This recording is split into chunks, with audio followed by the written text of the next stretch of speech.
President Donald Trump signed what he is calling the Big Beautiful Bill, right? Back in July.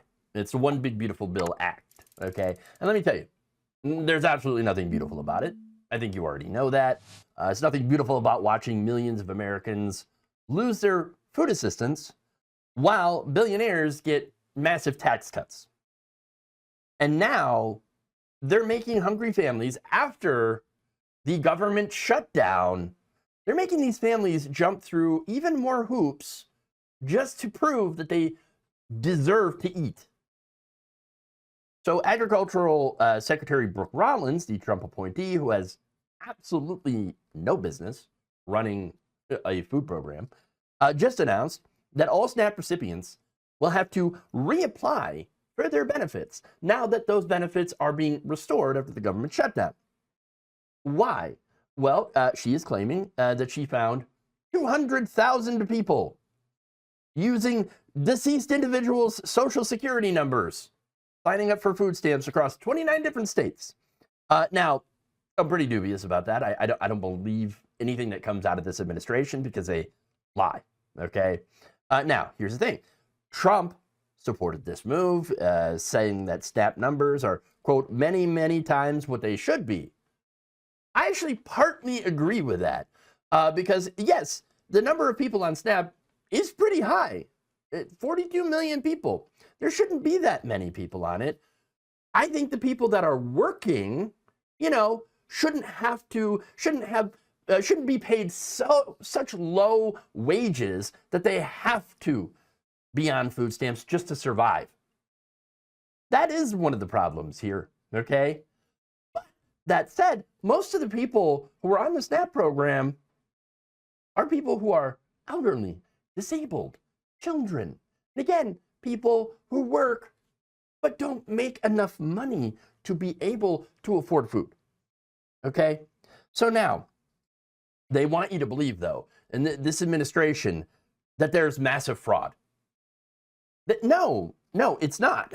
The real fraud is when you target working families with strict requirements while letting billionaires skip out on paying their taxes, their fair share. Again, this move is not about financial or fiscal responsibility. This is cruelty disguised as policy to fight fraud. The Trump administration has expanded their work requirements to include people aged 55 to 64, without dependents, parents whose kids are 14 or older, veterans, people who are homeless, and former foster youth. These are groups that are previously exempt. And think about that for a second, okay? Targeting veterans and homeless people, which, by the way, there's a lot of overlap there, for strict work requirements. The same people who serve this country, okay, and the same people who are sleeping out in the street because the system has failed them. Now, they're going to have to prove that they're working enough hours to be able to eat. That is insane. How is somebody who has no address supposed to go and get a job? I mean, that's one of the problems. There are many problems here. And now on top of that, they're telling everyone who is on this program, you're going to have to reapply. Yeah, fraud prevention. Right. Let's be real. This is administrative warfare. They want to create so much bullshit bureaucratic red tape that people, and this is what Republicans do with a lot of programs, by the way, that people will give up and stop applying. The USDA is literally telling participants to check for new rules because they pretty much don't even know what they're implementing yet and how it's going to work. Okay? And this is how you starve people. Not by cutting benefits directly, even though they would like to do that as well, but by making the process to apply so exhausting that families just don't even bother anymore. Especially for what, little some people get. Yes, there are families out there that need food assistance and get a maximum of like $25. Okay. So, and here's another thing that they don't want you to know. According to the Urban Institute, 22.3 million families will lose some or all of their SNAP benefits as a result of these changes. 22.3 million. Okay, 5.3 million families will lose at least $25 a month, which is primarily working families with kids. $25. Now, it might not seem like a lot, but trust me, that's at least a meal for a couple days. Remember, people on food stamps really ain't living on a whole lot. Around $1 a day. Okay. But it gets worse, by the way. They also eliminated eligibility for many lawfully residing immigrants. Okay.